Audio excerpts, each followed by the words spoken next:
Chers amis du Cercle Aristote, bonjour. Je me remets à un vieil exercice que je n'ai pas fait depuis longtemps, qui est l'interview directe derrière la caméra. Hein, oui, il faut parfois faire ce qu'on appelle, avec les oreilles qui saignent, du présentiel. Et Et tout le monde reconnaît ta voix. voilà, donc euh, je suis particulièrement heureux de pouvoir vous présenter quelqu'un aujourd'hui, qui est quelqu'un que je suis depuis un long moment, dont j'attendais, il peut en témoigner, assez impatiemment la sortie de son ouvrage. Et je tiens à le dire sans vouloir qu'il tourne rouge pivoine, mais c'est l'une des meilleures contributions théoriques que nous ayons eues ces dernières années. Donc, au cas où je ne vous divulgage pas ce que j'en pense, vous le savez. Et je pense que, sans vous menacer d'une interro écrite à la fin, que il serait de bon ton que vous vous intéressiez de très près à cet ouvrage, publié aux éditions L'Harmattan, La démocratie sans l'État, l'histoire du art d'une impasse, par l'essayiste et militant de la cause souverainiste, Gilles Amiel. Gilles, bonjour. Bonjour Pierre-Yves. Alors, Merci pour ta présentation dithyrambique. Je ah, sais pas mais si je la mérite. l'avantage chez moi, c'est que tout est sincère, mes amitiés comme mes inimitiés. Et euh, je vais dire, moi, je t'ai découvert avant ce livre. Je t'ai découvert par les médias de nos amis, de nos camarades, anciennement, MPEP, de toute la galaxie MPEP. Et pour ceux qui voient qui est quelqu'un que j'apprécie beaucoup, et beaucoup de ceux qui suivent le cercle Aristote le savent, qui était Jacques Nikonov, qui est maintenant dans une galaxie, disons, limitrophe, mais plus tout à fait la même. Oui. Et par également un site qui était le Petit Nationiste. Tu vois, je trouvais que c'était assez remarquablement charpenté intellectuellement. Et donc, je dois le dire que si je t'avais trouvé avant, je t'aurais édité avec plaisir. Je te le dis assez sincèrement. Mais bon, voilà, un collègue a tiré plus vite que moi. On a failli.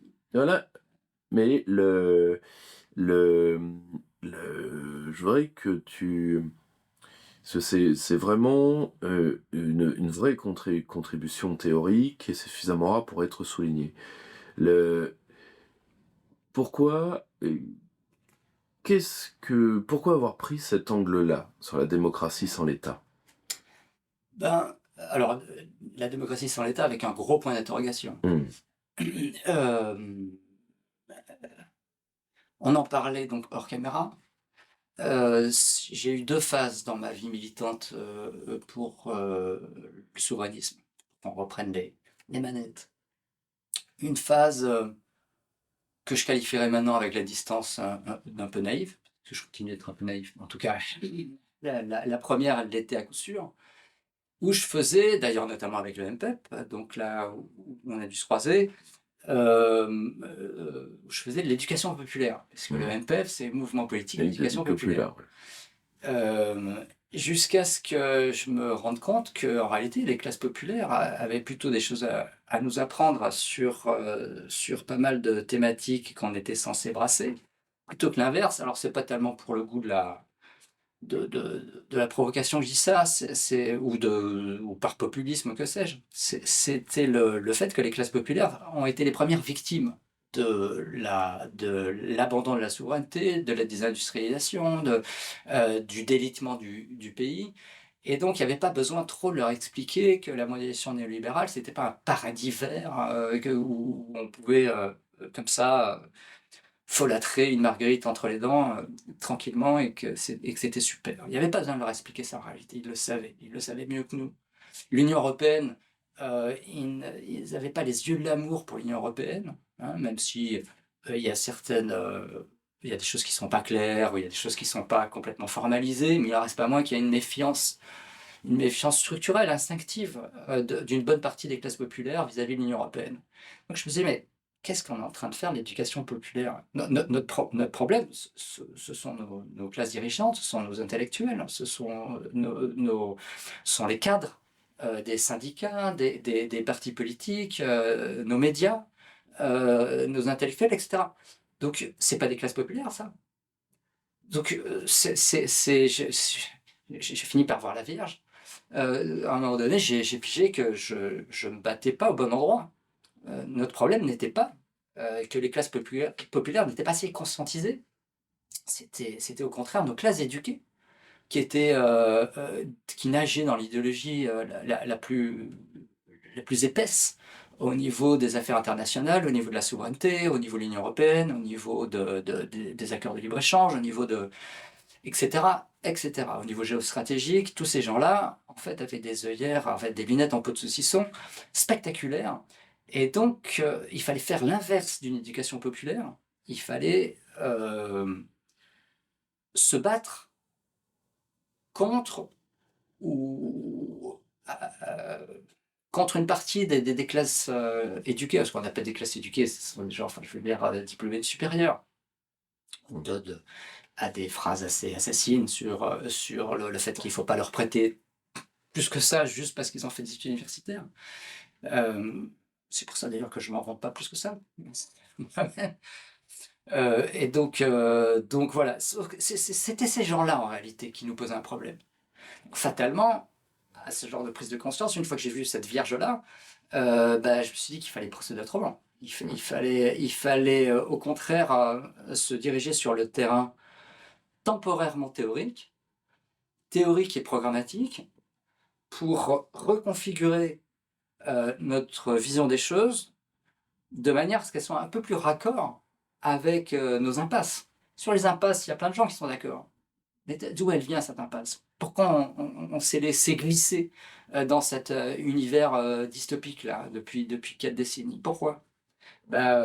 Ça, c'était pas avec les classes populaires qu'il fallait s'expliquer. Donc voilà, c'est pour ça j'ai pris un chemin, j'ai bifurqué, j'ai pris un chemin théorique et j'ai commencé à m'adresser aux classes éduquées.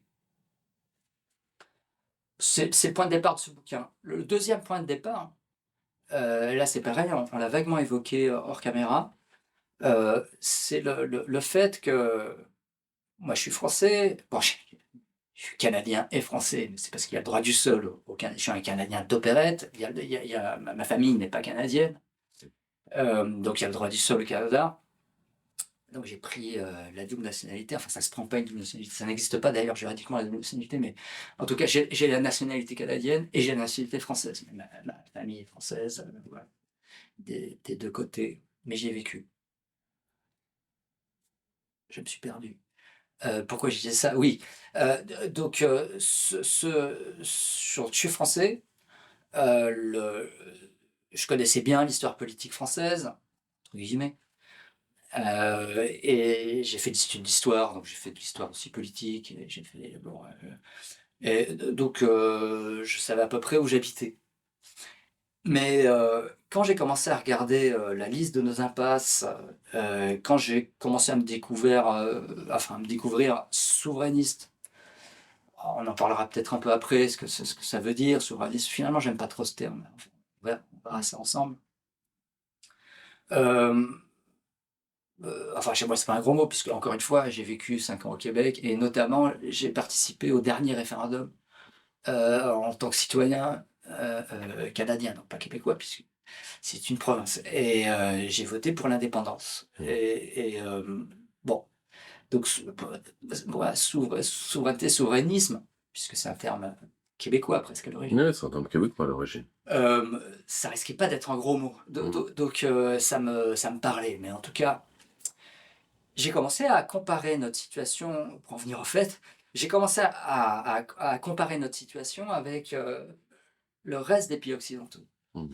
Et j'ai bien été obligé de m'apercevoir que cette situation était générale.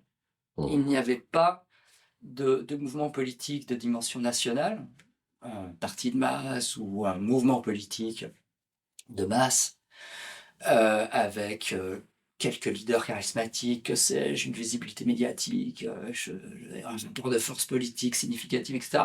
Rien de tout ça. Mais rien de tout ça dans tous les pays de l'Union européenne, rien de tout ça aux États-Unis, tout ce qu'on appelle l'Occident en fait. C'est-à-dire finalement les pays industrialisés ou jadis industrialisés qui sont sous la superstructure géopolitique américaine.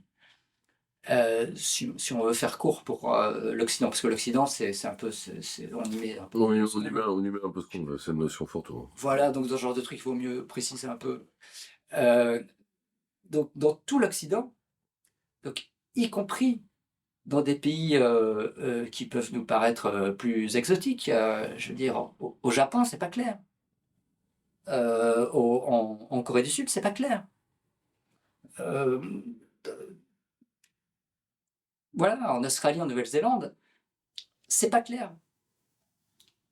C'est peut-être un peu moins aigu que chez nous, parce que évidemment, nous, on est dans le cœur nucléaire de la désintégration de la souveraineté.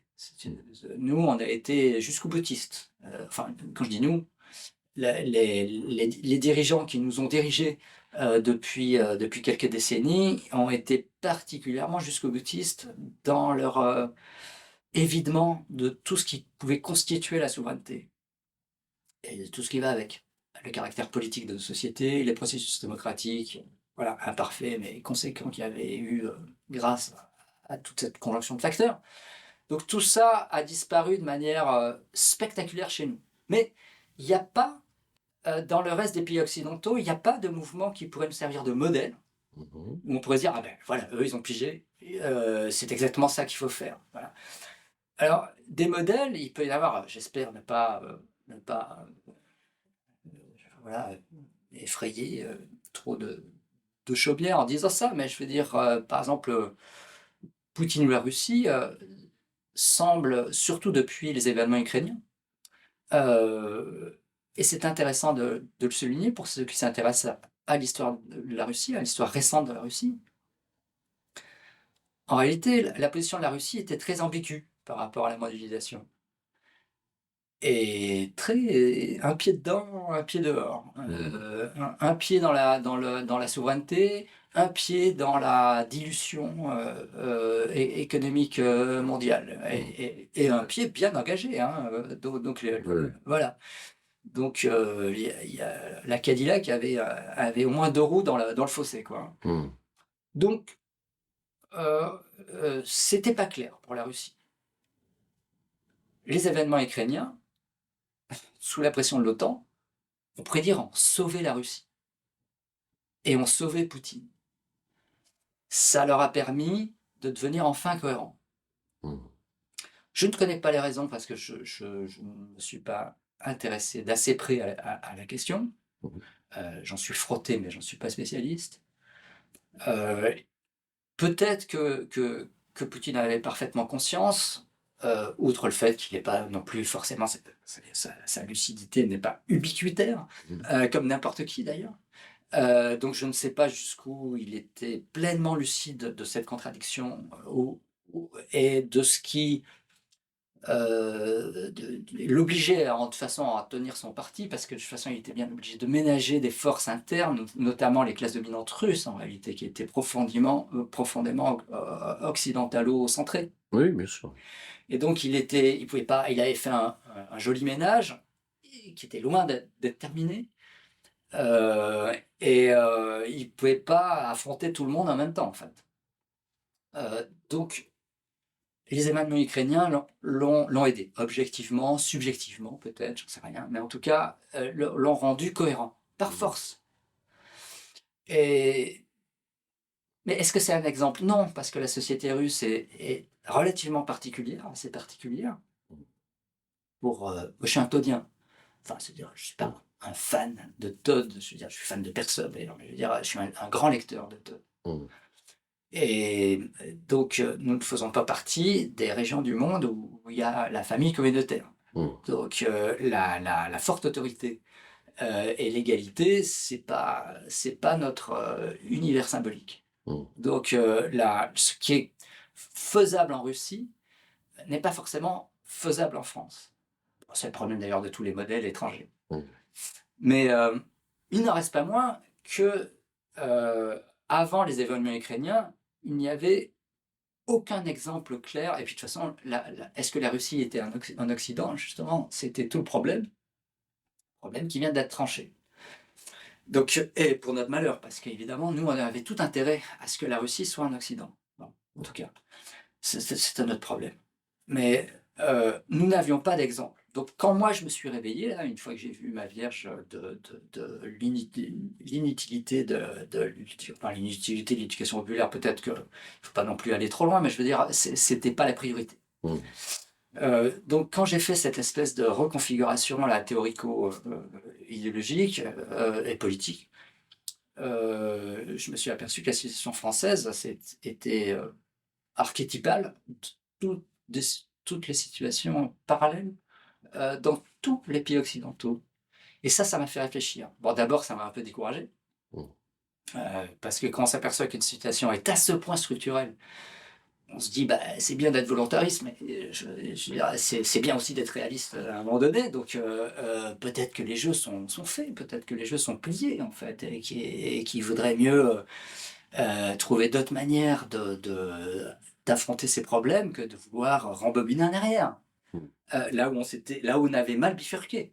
Hein, je peux aller de nouveau en avant, mais ce genre de réflexion, le souverainisme, c'est revenir à un état précédent pour avancer de nouveau peut-être dans une autre direction. Mais en tout cas, il y a un passage en arrière à faire. Mmh. Peut-être que c'était pas réaliste. Peut-être qu'il y avait eu trop d'effets de cliquet, trop d'effets de masse structurels dans cette situation chaotique, et qu'on n'y arriverait pas. On n'y arriverait pas à faire marche arrière. Je ne le pense pas. Peut-être parce que je suis un optimiste indécrottable, comme ça se dit souvent, je veux dire, pessimiste à court terme, optimiste à long terme.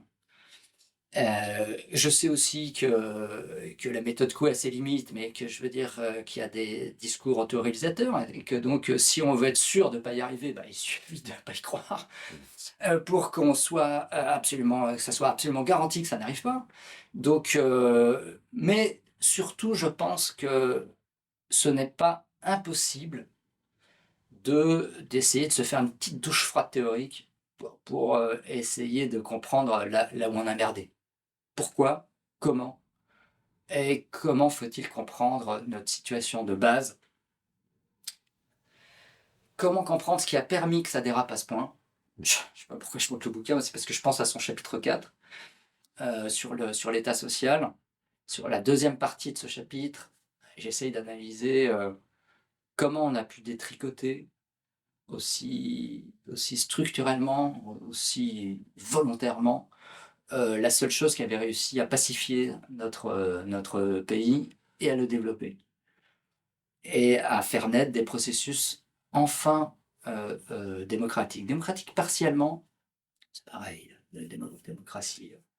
Mmh. Une fois qu'on a dit ça, on n'a rien dit.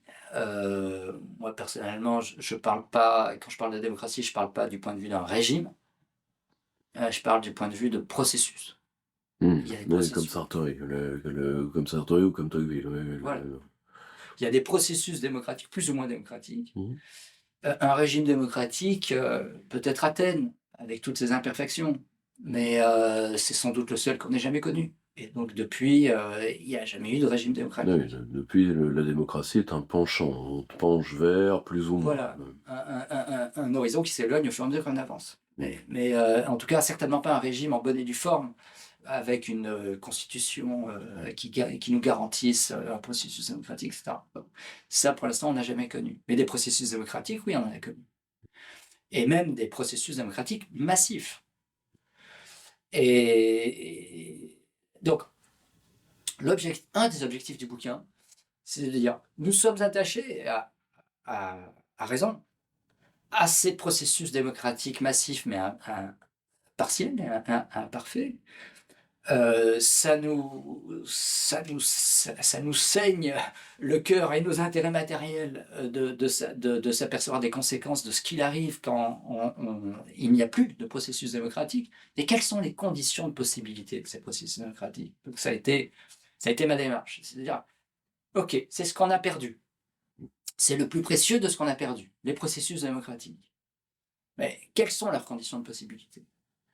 Donc la première réponse qui m'est apparue, c'est que on semblait vivre naturellement dans un espèce d'œcumène politique. Les Français sont très politiques. C'est ce qu'on dit en tout cas. C'est un peuple qui n'arrête pas de parler. Enfin, je veux dire, c'est pas dans tous les pays. C'est pas dans tous les pays qu'on parle au comptoir de problèmes politiques. D'avoir vécu un peu ailleurs, voilà. Oui, ça c'est... Donc c'est pas faux de dire que les Français sont plutôt un peuple plutôt politique quand même. Mm. Et voilà. Quel est le peuple qui a changé le plus de fois de constitution? Alors ça nous dit des choses sur notre instabilité institutionnelle et sociale. Mais ça nous dit aussi des choses sur le fait qu'on s'estime autorisé de modifier, de bouleverser nos équilibres institutionnels quand c'est le moment, si ça nous semble nécessaire. Tout le monde, personne ne pousse de cris d'orfraie parce qu'il y a un changement constitutionnel, etc. Alors qu'aux États-Unis, si on parle de changer la Constitution, on vous regarde avec un drôle de regard, en fait. Mm. Donc on est très politique. Mais la politique elle-même, qui est sans doute la condition de possibilité majeure des processus démocratiques. Bon alors, j'ai déjà été bavard. Enfin, il faut quand même au moins que j'ai parlé de définition des processus démocratiques. Il faut quand même que je me retrousse les manches. Donc, pour moi, quand je dis pour moi, j'espère bien que c'est pas que pour moi. C'est en prenant à la fois l'étymologie, l'origine historique, les logiques que recouvrent ces processus.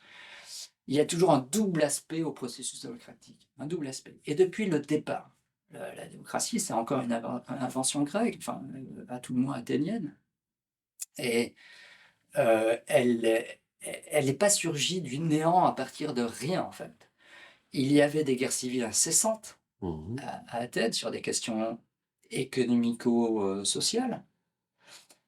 Voilà, comme d'habitude dans ce genre de période, les dettes, l'esclavage bondage, des trucs comme ça, la perte des terres. Bon. Et donc il y avait une guerre civile presque structurelle. Au bout d'un moment, pour solutionner cette guerre civile permanente, et alors même que Athènes devenait politique, puisque les Grecs antiques ont aussi inventé la politique, c'est-à-dire cette manière de concevoir la société comme un ensemble institué, au sens fort de institué, c'est-à-dire artificiellement créé, et donc modifiable, et donc questionnable, humain en fait. Les Grecs croyaient aux dieux, et les dieux s'occupaient des affaires des dieux, et les hommes s'occupaient des affaires des hommes. Ça libérait un espace de réflexion critique et d'action transformatrice sur le noyau institutionnel de chaque société, qui était, à proprement parler, inouï. On n'avait jamais vu ça, en tout cas, en trace écrite, on n'avait jamais vu ça. Donc, ils inventent la politique, mais à partir du moment où on invente la politique, on se dit, si ce sont des choix humains, et que ça nous impacte, ça impacte la vie de la cité, et notre futur collectif, qui va faire ces choix? Qui va être habilité à faire ces choix? Quels vont être les termes du débat? Comment on va arbitrer?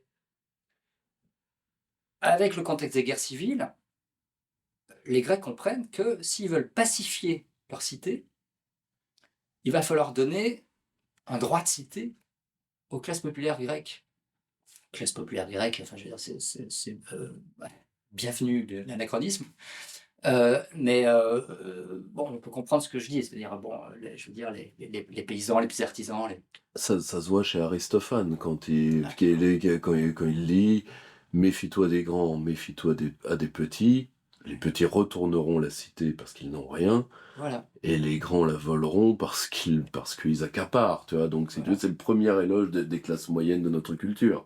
Ça a absolument, 25 siècles, quand même. absolument.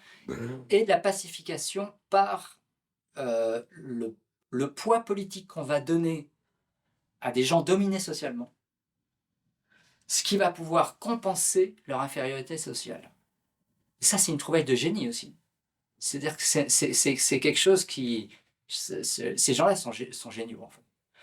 Donc, du coup, on comprend qu'il y a il y a ce petit historique au sabre a un double élément. On donne la capacité aux plus nombreux, mais aux plus faibles, de participer aux grands arbitrages. Pourquoi? Pour pacifier la cité, parce que justement, ils n'ont pas assez de pouvoir social pour pouvoir combattre à armes égales avec ceux qui dominent la cité.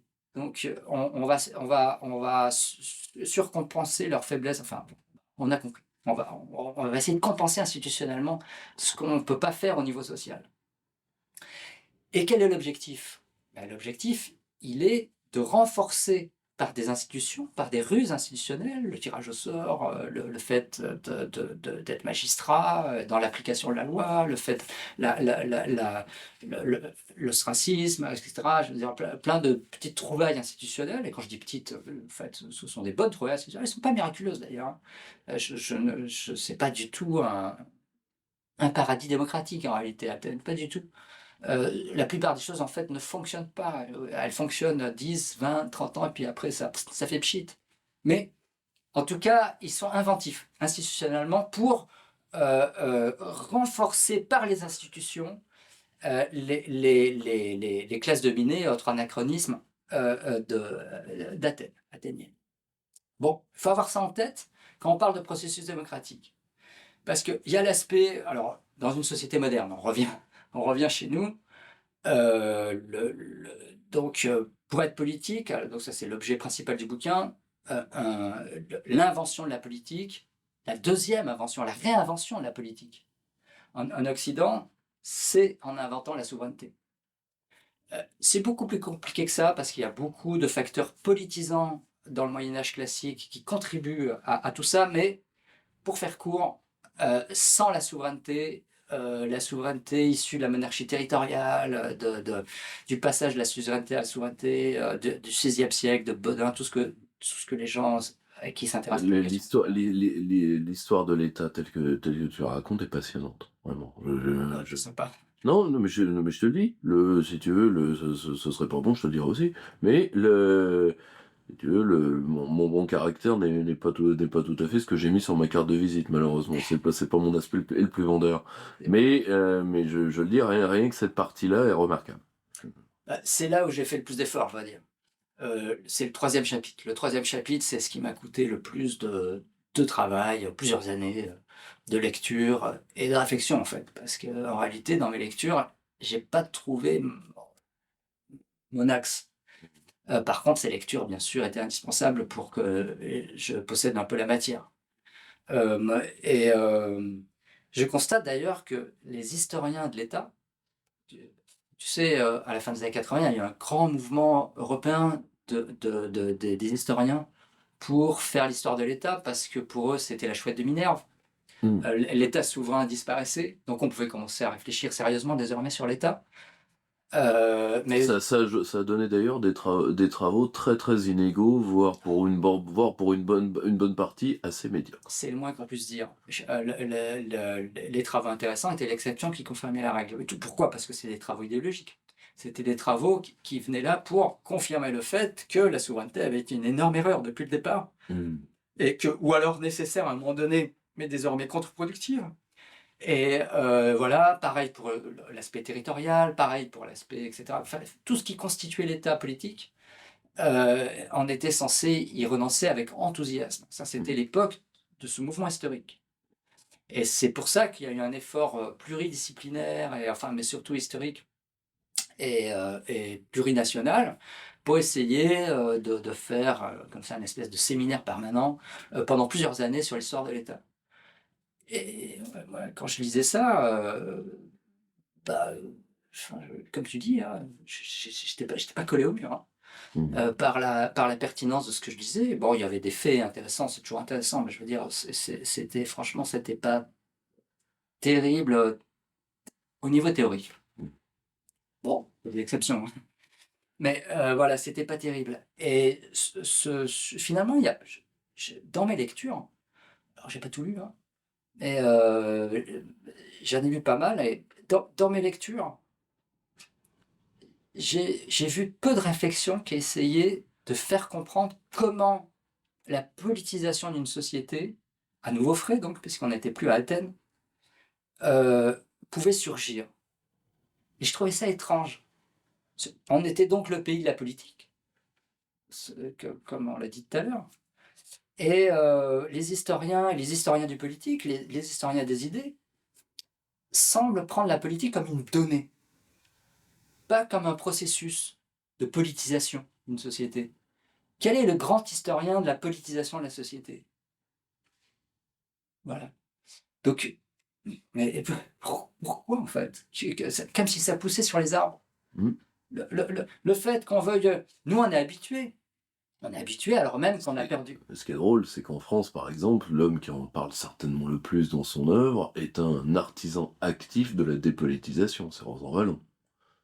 Oui, c'est vrai, Rosan Vallon. Qui est un artisan actif, européiste fanatique, Alors, proche de l'Institut Montaigne. Pierre Manon en parle un peu, et lui, c'est pas... Et là, un grand ami du cercle, Pierre, et le grand maître. Moi, j'ai beaucoup appris. Mais tu vois, c'est un grand génie. Mais par contre, tu vois, l'homme le plus influent, parce que bon, il tient quand même, il peut flinguer à peu près n'importe qui depuis sa fenêtre du Collège de France. Ah oui, c'est tu veux, et puis c'est le Collège de France, pour nos amis qui voient pas ce qu'est le système universitaire, ça sert à ça. C'est une fenêtre qui vous permet d'abattre n'importe quel collègue depuis en haut. Et de coopter ceux qui ont été sympas. Et ce qui est drôle, c'est que l'homme qui passe, je pense que quand son influence déclinera, vu que je le sais par mes collègues, son œuvre sera massacrée assez rapidement. Vu que c'est déjà en cours, le problème c'est que beaucoup de gens ne publient pas de peur que leur carrière soit gelée, ou pire.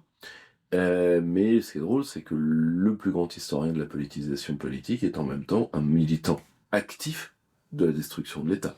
À sa décharge, on m'entendra pas souvent dire du bien de Rosan Vallon. Il s'y est intéressé. À sa décharge. Ah non, mais ça c'est... Ouais. Personne ne peut lui enlever ça. Et c'est un idéologue qui a un agenda. Ça c'est très net. Et qui s'en cache très modérément, pour le coup. Ah oui, non, il était là pour réseauter le mec et pour contrôler en réalité la parole officielle scientifique sur beaucoup de sujets cardinaux. Donc c'est un homme de réseau et d'influence. Mais il a quand même un travail théorique. Mmh. Et sur son travail théorique, donc avec agenda, il y a eu plusieurs périodes. Moi, j'ai réussi à apprendre des choses avec. Oui, bien sûr, non, mais ça c'est indiscutable. Voilà. Par contre, c'est évidemment un adversaire. Mais c'était pour rebondir sur ce que tu dis, en effet, en dehors, tu vois, c'est vraiment le paradoxe français, c'est qu'on s'y intéresse peu. Ça se compte sur les doigts d'une main. Ouais, voilà. On s'y intéresse peu à la politisation. Donc, il y a des choses, mais on considère ça comme une donnée. C'est-à-dire, il y a de la politique dans toutes les sociétés. Ah bon? On confond souvent la politique avec les rapports de force concernant le pouvoir. Donc, et d'ailleurs, c'est un usage reçu. Et ça sert à rien de se battre contre des usages reçus. Et disons qu'il y a un sens large de la politique, une acception large de la politique et une acception étroite. Moi, je fais partie de ceux qui prennent bien garde d'avoir une acception étroite de la politique. La politique, donc, au sens qu'une société se donne les moyens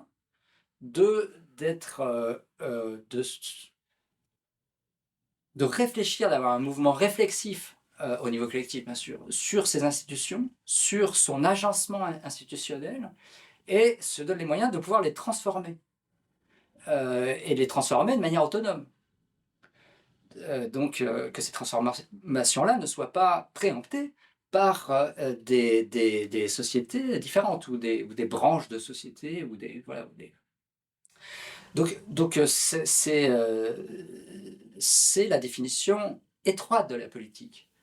Parce que des rapports de force concernant le pouvoir ou des pouvoirs séparés, il y en a, il y a séparés dans le sens, c'est comme ça aussi des fois qu'on définit la politique. Pourquoi pas? Enfin, je veux dire, on peut bien définir ce qu'on veut. Mais quand on n'a pas une acception étroite, il nous manque ce, ce pourquoi on a inventé le terme, en fait. Les raisons historiques. Bon, c'est la police, mais je veux dire, la police à la grecque, dans le sens où ils ont autonomiser la partie institutionnelle de leur société. C'est ça la politique. Et ça, non, ça ne pousse pas sur les arbres. Les sociétés politiques sont les exceptions qui confirment la règle. 99% des sociétés humaines ne sont pas politiques. C'est Dieu, c'est très, ce que tu dis est extrêmement juste. Tu vois, Régis Debray avait tenté de le faire comprendre à une époque. Il dit, vous savez, la politique Ah oui. est née à une époque, et c'est une parenthèse qui peut se fermer. Oui, absolument, voilà. C'est une parenthèse qui peut se fermer, et tout le reste, en termes de rapport de force, c'est du dressage humain, ce qui n'est pas la même chose. Oui. Ce qui est ou des sociétés qui sont dépolitiques mais pacifiées. Le problème, c'est que ces sociétés-là, on n'est pas sûr qu'elles reviennent. Le problème, c'est que la parenthèse politique peut se refermer, mais il faut craindre ce qui pourrait suivre. C'est clair, il n'y a qu'à voir ce qui nous arrive. C'est-à-dire qu'on est tous devenus, toutes les sociétés occidentales qui se sont dépolitisées, donc nous sommes dépolitisés, c'est ça les conclusions. Nous sommes dépolitisés parce que nous n'avons pas compris que la réinvention de la politique était due à l'invention de l'État souverain, qui est une invention pure également, comme les Grecs avaient inventé tout ce qu'on vient de dire, les monarchies occidentales, pour des raisons non téléologiques, c'était pas le plan. Mais ça s'est fait comme ça. Néanmoins, elles ont inventé une forme politique totalement originale et qui est due au fait qu'ils ont fait un État souverain et territorial et qu'il y en avait plusieurs, tous légitimes. Donc c'est en inventant ça qu'ils ont pu réinventer la politique, évidemment, à nouveau frais, avec d'autres conséquences, etc. Donc ça, on doit le comprendre, parce que quand ce qu'on a subi depuis les années, on ne sait pas quand démarrer. Là aussi, on en parlait hors caméra, finalement. Au moins depuis les années 70. Voilà, au moins depuis les années 70, avec des choses très importantes déjà engagées dans les années 60 et qui allaient dans le mauvais sens. Je parle pour la France. Mais en tout cas, ça commence à se déchaîner dans les années 70-80. Alors en France, c'est évidemment le virage européiste, enfin le virage le socialiste de 83, pour pas dire 82, c'est évidemment le début de la fin pour nous, parce que c'est la montée en puissance de la capacité de nuisance des institutions européennes et de leur évidement de toutes les souverainetés matérielles qui faisaient vivre la souveraineté étatique française. Donc ce qui nous a empêché enfin, ce qui nous a gêné dans la compréhension de ces processus-là, c'est que tout restait en place, tout restait pareil. En fait, il y avait toujours des élections, toujours un gouvernement, un parlement, un ceci, un cela, un conseil constitutionnel, tout restait en place. Tout avait perdu son sens, mais tout était encore là. Voilà, c'était devenu un décor de théâtre. Ça avait été vidé de sa substance. Et le fait qu'il y ait comme ça un mouvement subtil d'évidement des institutions familières nous a fait prendre des vessies pour des lanternes, quoi. Je veux dire, tes yeux se ferment, tu ne t'aperçois pas que voilà, tu vas te réveiller demain, tu auras complètement oublié que tu étais d'une société politique. Donc le serpent a réussi à nous avoir avec cette espèce de doublage des institutions par d'autres institutions. Mais ça se voit même au niveau micro. C'est-à-dire qu'il y avait la commune, le département et les institutions nationales. elles nous étaient toutes familières, on les comprenait, on comprenait comment ça fonctionnait. Il y avait la responsabilité politique dans les trois. C'est-à-dire on pouvait désigner qui avait décidé qui quoi, comment, par quel processus. Il y avait c'est ce qu'on appelle la responsabilité politique. Et, et il y avait des processus démocratiques à leur échelle qui pouvaient se passer, même si le département, c'était pas très spectaculaire. En tout cas, c'était notre système. Mais toutes les nouvelles institutions, y compris au niveau micro, les communautés de communes, les régions, voilà, sans parler des trucs transfrontaliers, tout ça, toutes les nouvelles, et évidemment les institutions européennes, au premier chef, bien sûr, mais même les trois premières que je viens de citer, sont des institutions sans responsabilité politique, sans visibilité des arbitrages, sans responsabilisation, oui, de ceux qui arbitrent, sans politique, sans processus démocratique. Donc c'est pas compliqué. Toutes les nouvelles institutions à partir des années 80 sont des institutions anti-politiques, antidémocratiques. Donc, mais toutes les autres institutions ont resté. Sauf que les nouvelles, c'est les vases communicants. On vidait le contenu, les enjeux et les possibilités d'action significative par les nouvelles. Et donc, dans ce jeu de bonneteau, on n'a pas immédiatement compris qu'on se faisait arnaquer. Quand on l'a compris, il était déjà un peu tard. Bon, voilà. Donc, voilà, on revient. Donc, moi, j'étais persuadé, en réfléchissant sur ces questions-là, qu'on croyait avoir compris, mais qu'on n'avait pas compris. C'est peut-être prétentieux de dire ça. Puis moi-même, d'ailleurs, enfin, je m'inclus dans l'eau. J'avais pas compris, sinon j'aurais pas eu besoin d'écrire ce bouquin. Mais au moins, j'avais compris qu'on n'avait pas compris. Donc, et moi y compris. Donc, il fallait se donner les moyens d'essayer de comprendre. Bien sûr, ce genre de truc, c'est beaucoup plus efficace quand on est une cinquantaine à gratter. Mais il faut bien commencer. Donc, comme je voyais pas grand monde gratter sur les conditions de possibilité de la politique, qui est la condition de possibilité des processus démocratiques, la pleine compréhension du renouvellement de ces questions-là par la création de l'État souverain, et le fait que dans les 2 derniers siècles écoulés, on a vécu comme des consommateurs de ces processus extrêmement cruciaux et stratégiques, des consommateurs critiques, c'est-à-dire qu'on faisait la fine bouche sur l'État souverain. C'est vrai que ça enthousiasme personne. L'État, déjà, c'est un monstre gris, c'est administratif. C'est pas sexy, l'État. Il n'y a aucune raison d'être enthousiaste. Je veux dire, avec la fonction publique, tout ça, c'est gris. Le gouvernement, tout ça, ça n'excite personne. C'est ce que on enseigne au cercle, aux petits pour les former. On dit le problème, c'est que la cité, rêvez pas dessus, vous l'avez pas connue. Oui. Sur les 3 grandes formes politiques, vous l'avez pas connue, la cité. Tout à fait. Et donc,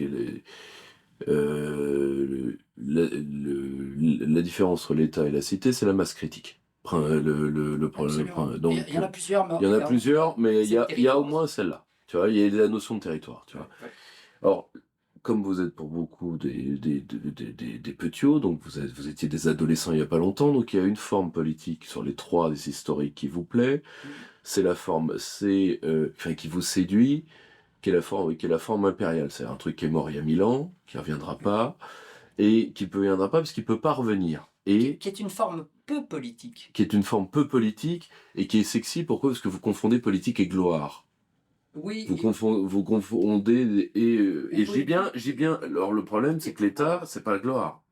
L'État, c'est la puissance. Et c'est pas sexy. C'est un truc patient, gris, tu as très bien dit. Ouais, Gris. c'est terre. En réalité, l'État, c'est une forme adulte politique. Et Oui. et si tu veux, et ce faisant, c'est une forme, tu sais, comme disait Michel Krauskar, le sérieux, le frivole.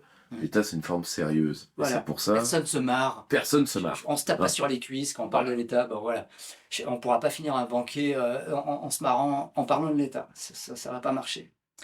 Donc, mais alors d'accord, c'est gris, c'est terne. Alors, ce terme d'adulte est intéressant à double titre. Mais je pense qu'on n'a peut-être plus le temps. Vas-y, vas-y, on va revenir sur le bouquin. De toute façon, si tu veux, c'est notre premier entretien, mais je pense qu'il y en aura beaucoup d'autres. D'accord. Mais Donc, c'est un adulte, le terme d'adulte. À double titre, c'est intéressant.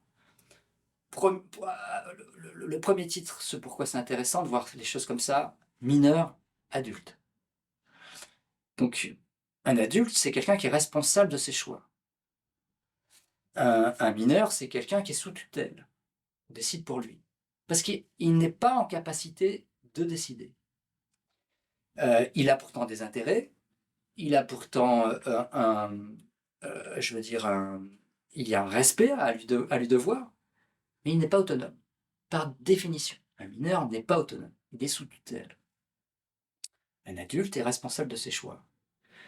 Donc, collectivement, l'image est bonne parce que, en nous dépolitisant, en déconstruisant la souveraineté de l'État, on devient des mineurs politiques collectivement. C'est-à-dire que tout devient des discussions de comptoir. Bon, j'utilise souvent cette image. C'est-à-dire, c'est des gens qui se crêpent le chignon sur des oh, on devrait faire comme ci, on devrait faire comme ça, et qui n'ont aucun moyen de. Rappelle-toi cette phrase des européistes quand Varoufakis représente les intérêts de la Grèce, qu'il trahira peu importe, mais c'est un autre débat. Il ne veut pas y avoir de processus démocratique voilà, contre des traités. Contre les traités. Et voilà.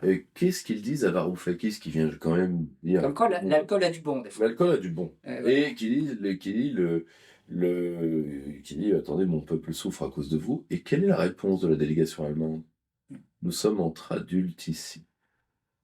Alors justement, non. Parce que pour eux, les Grecs étaient dans cette position de minorité. Donc voilà, et donc nous sommes entre adultes, non. Il y a des adultes et des mineurs. Voilà. Vous êtes mineur. Il y en a qui creusent et il y en a qui portent un flingue. Et toi, tu creuses. Voilà. C'est ça qu'on expliquait aux Grecs. Mais donc, bon, il y a ce terme-là d'adulte, mais là, il était instrumentalisé. Voilà.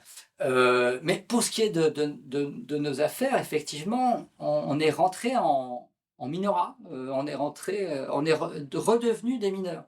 Alors même qu'on n'est pas redevenu une société traditionnelle, donc où le cadre n'est plus accessible dans une société traditionnelle par définition. Ce sont les ancêtres, les dieux, ou que sais-je. Et pour le meilleur comme pour le pire, parce qu'évidemment, ça donne une meilleure stabilité. Mais si on veut de la politique dans ce contexte-là, ben on n'en aura pas. Parce que le cadre est intouchable. Donc, quand on se dépolitise, quand on perd sa souveraineté, ben, on devient un mineur, collectivement. On devient, individuellement aussi.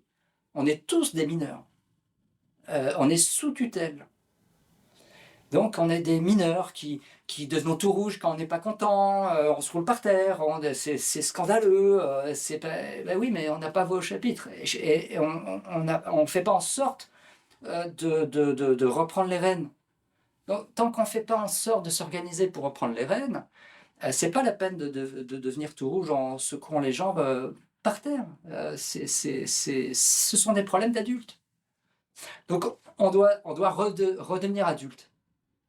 Mais c'est intéressant aussi le terme d'adulte, un deuxième titre. Mais là, je me suis perdu dans les sables, donc on ne saura jamais, en tout cas pas ici, là, parce que je l'avais très clairement en tête tout à l'heure.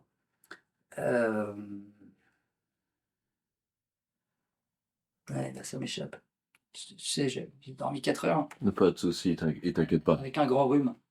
Mais en tout cas, ce qui est sûr, en tout cas, c'est que il y a des choses qu'on n'a pas comprises, et puis si on les avait comprises, on ne serait pas dans cette mélasse. Donc, il faut procéder par ordre, il faut faire un petit ménage conceptuel, théorique, historique, idéologique, vis-à-vis des gens qui sont censés organiser la reconquête de nos institutions. On peut peut-être dire un mot du souverainisme. Oui, justement, quelle est à partir de vraiment de cette architecture, si tu veux, conceptuelle que tu as mis en place, quelle est, à vrai dire, l'approche souverainiste qui s'en dégage, enfin, Alors, je fais une mini incise d'abord sur pourquoi le terme même de souverainisme me déplaît. Il me déplaît pas, encore une fois, donc c'est pas un gros mot pour moi, la souveraineté, au contraire, je veux dire, je suis.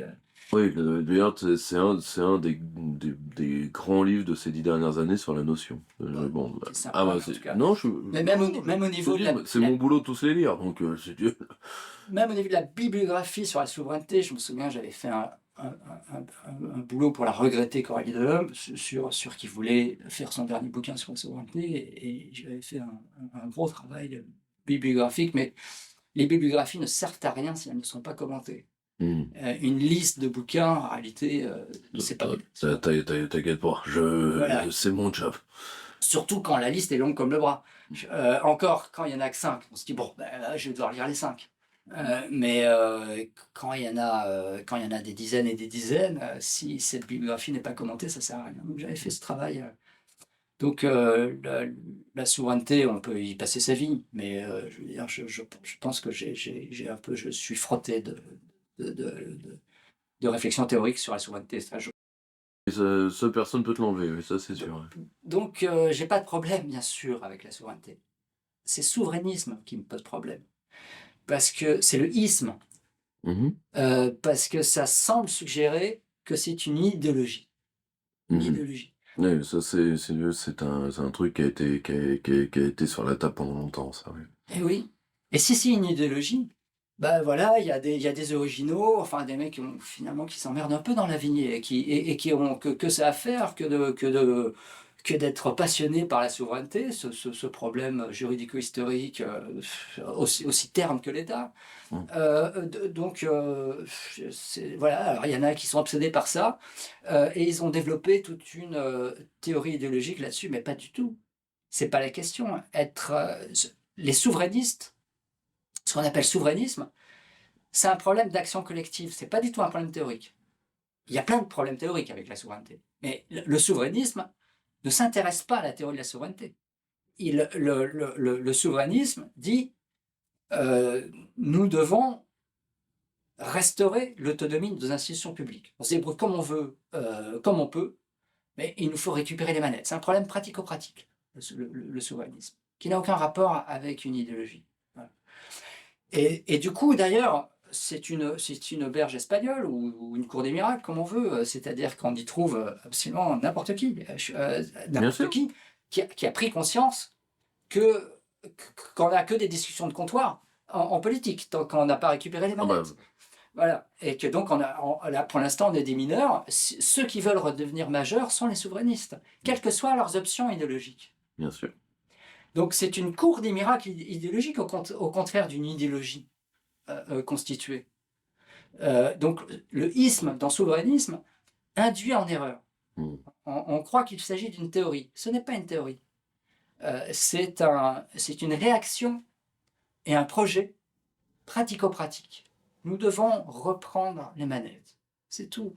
C'est aussi bête que ça. Avec évidemment, si on doit le décrire plus en détail, au niveau stratégique, de ce que ça implique de faire, etc., des tas de problèmes surgissent, mais ce sont des problèmes pratiques. Ce sont des problèmes pratiques, je suis d'accord avec. À chaque fois. La souveraineté, c'est une matérialité, on s'en rend pas compte. Voilà, d'ailleurs, le terme le dit, souveraineté matérielle. Oui. Est-ce que tu as ta souveraineté budgétaire? Est-ce que tu as ta souveraineté monétaire? Est-ce que tu as ta souveraineté militaire? Est-ce que tu as ta souveraineté géostratégique? Est-ce que tu as ta souveraineté commerciale? Est-ce que tu as ta souveraineté financière, etc. C'est des problèmes pratiques.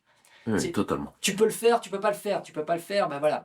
Et en plus, c'est indivisible, c'est-à-dire que, bon, alors ça c'est plus théorique, mais je veux dire, en réalité, non, c'est également pratique. En réalité, la souveraineté ne se divise pas. Voilà, comme je sais plus qui. C'est Philippe Séguin, la souveraineté n'est pas le sein d'une mère aimante partageable entre ses enfants. Voilà. Ou comme on peut pas être à moitié enceinte, un peu enceinte. Ouais. Donc on est souverain ou on l'est pas.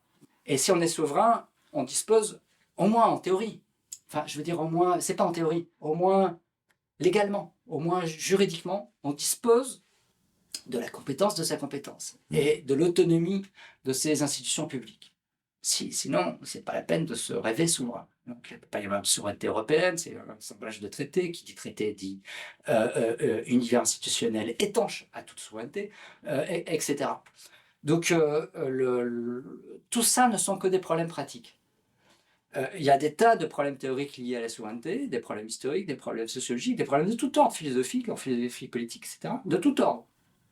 Ce ne doit pas être le problème des souverainistes. Le problème des souverainistes, c'est de reprendre les manettes, c'est tout. Donc, voilà. Donc, je suis un souverainiste qui aimerait bien trouver un autre terme que ist ou isme. Mais sinon, bien sûr, comme mon objectif est de restaurer la souveraineté. Et cet objectif n'est pas un rétroviseur. On dit restaurer. Ouais, certes, c'est faire un petit pas en arrière, mais de là où c'est gouré dans l'embranchement. Et donc, pour repartir en avant, bien sûr. C'est une thérapeutique. Moi, je prends toujours l'exemple de la thérapeutique. C'est-à-dire que quand tu es très malade, alité, Ouais. tu dois, la vie t'envoie, enfin ton corps t'envoie un signe, un signal. Donc tu vas revenir à ton état antérieur parce que tu retrouveras ton autonomie, tu pourras remarcher, sortir de l'hôpital, et après, tu devras reprendre ta vie exactement là où elle était, et avancer dans l'autre direction que celle qui t'a amené là, parce que sinon elle va t'y ramener encore plus vite, et cette fois-ci, ce sera, si tu veux, comme disaient les inconnus, 4 murs à Fleury-Mérogis peut-être, mais c'est toujours mieux 4 planches au Père-Lachaise. Voilà. Oui, tout est relatif. Tout est relatif. Et il y a des degrés dans l'horreur. Et donc, mais effectivement, l'histoire ne se répète pas, patati patata. Et donc, on ne refera jamais. Et personne ne le veut. Voilà, un scénario identique. C'est ça. Personne ne le veut. Voilà. Tu vois, Déjà que ces sujets n'excitent personne, en plus, c'est pour faire retour vers le futur. Là, cette fois-ci, on trouve personne pour avoir un tel projet. Non, parce que des fois, on caricature les souverainistes comme des passéistes. On essaye, oui, bien sûr. Donc, évidemment, non, il s'agit d'avancer. Mais d'avancer dans la paix sociale, parce qu'il y a ce facteur-là aussi. C'est-à-dire, ok, l'histoire de la France politique est une histoire extrêmement mouvementée avec un sens aigu de la politique dans le peuple français. C'est une histoire sacrément mouvementée, chaotique. De la Révolution française jusqu'à 1945, ce sont les périodes de calme et fluide, institutionnellement, socialement et politiquement, qui sont l'exception. Le reste, bon. Donc, qu'est-ce qui a pacifié la société française? C'est l'État social. Rien d'autre n'a pacifié la France que l'État social. Pacifié en interne, en externe. Donc, ceux qui n'ont que la paix à la bouche quand ils parlent de commerce, d'Union européenne, c'est toutes choses qui sont une mise en chaos, une centrifugeuse faite institution. On ne voit pas pourquoi la concurrence dérégulée améliorerait en quoi que ce soit la paix dans le monde, mais c'est pas grave. Ce genre de bêtises sont déversées chaque jour. Donc, mais concrètement, qu'est-ce qui a pacifié les sociétés européennes? L'État social. C'est-à-dire la dernière étape de la souveraineté. Il manquait que l'économie à la souveraineté étatique. Il y avait eu le mercantilisme, cher à notre Reinhardt, que nous avons en commun. Voilà, on sait qu'il y a eu une époque où il y a eu une politique économique assumée comme telle, mais cette période finalement fut brève.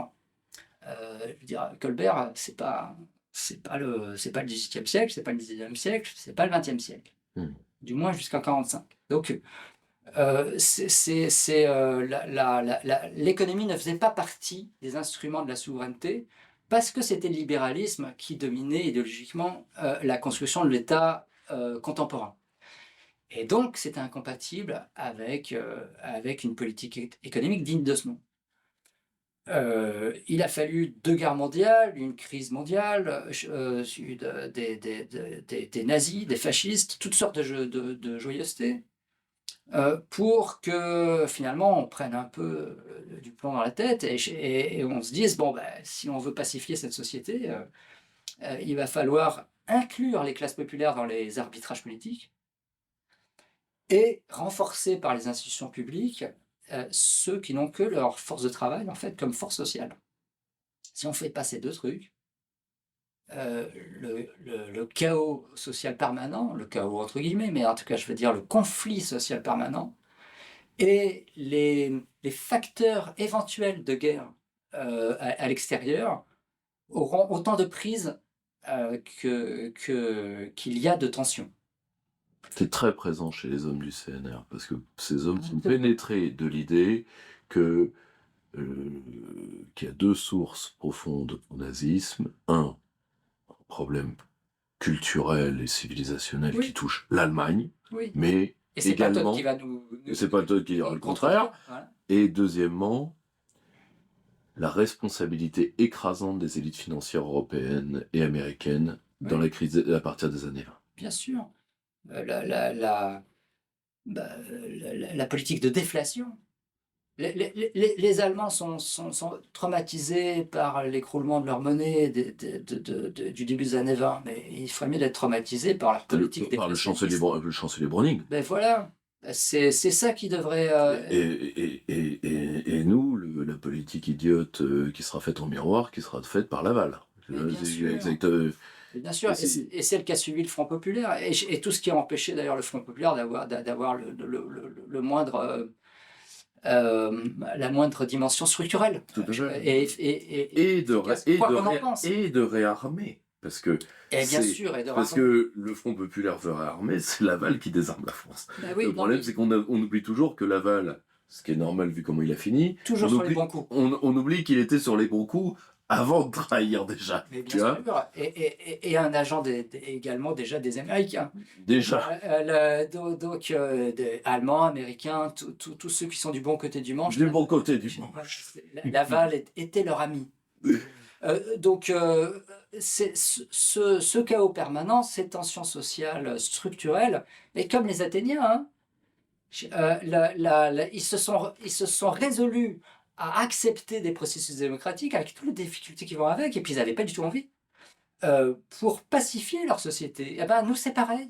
Tout à fait. Donc, on a pacifié la société. C'est le cœur du rapport Beveridge à la fin de la guerre. Voilà, c'est pareil juste. avec Beveridge. Ce sont les 4 libertés de Roosevelt, en tout cas pour les deux, les deux dernières, etc., etc.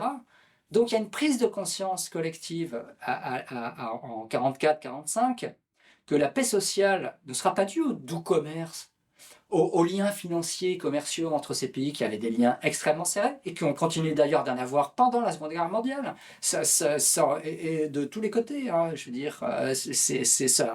Ça commerçait à qui mieux mieux. Les flux financiers ne s'étaient pas arrêtés une seule seconde. Donc, si on compte là-dessus pour nous éviter la guerre, je veux dire, on est mal barré. Hein. Donc, ce qui a pacifié ces sociétés, c'est le fait d'inclure les classes populaires dans des processus démocratiques. Voilà, c'est l'État social, pour faire court.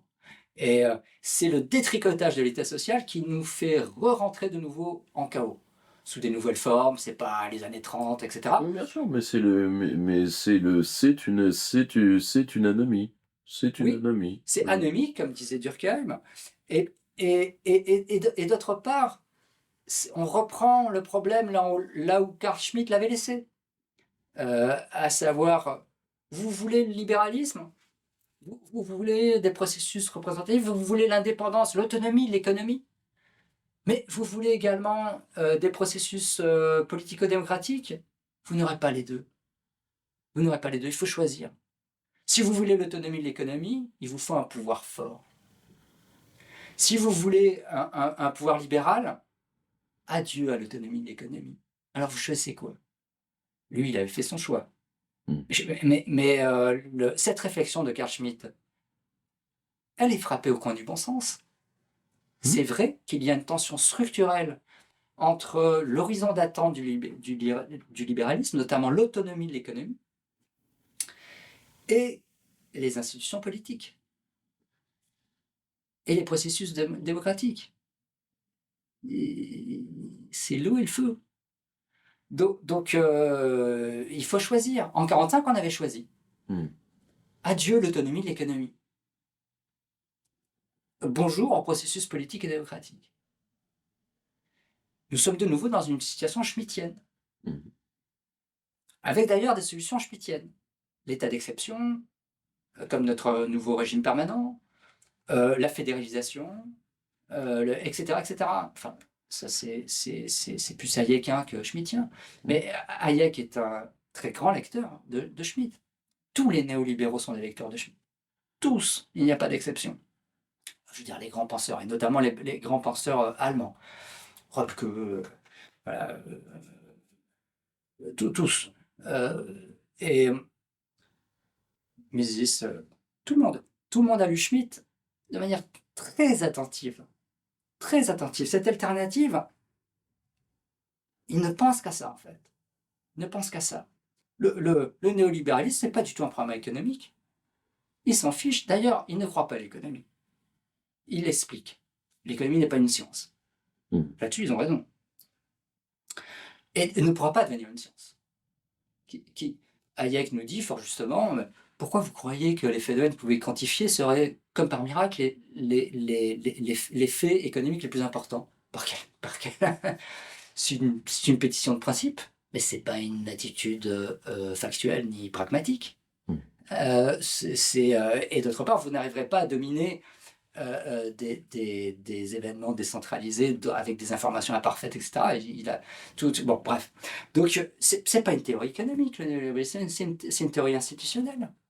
C'est une théorie juridico-institutionnelle et idéologique. Ce sont des lecteurs de Schmitt qui veulent éviter la solution de Schmitt en contournant les processus démocratiques, en les bloquant, en les stérilisant. Et on est revenu en nous dépolitisant, en déconstruisant la souveraineté, etc., en redevenant des mineurs politiques, on est revenu à une situation schmittienne. Et on est de nouveau en chaos, sociaux, économico, géopolitico, etc., tout ce qu'on veut. Là, si tu veux, je pense que cet entretien va en appeler beaucoup d'autres parce que je voulais présenter le cadre théorique de tes recherches. Je pense que là, on a commencé à bien planter le cadre. Bon, on est parti un peu dans tous les sens, mais ça, c'est de ma faute. Mais je le dis,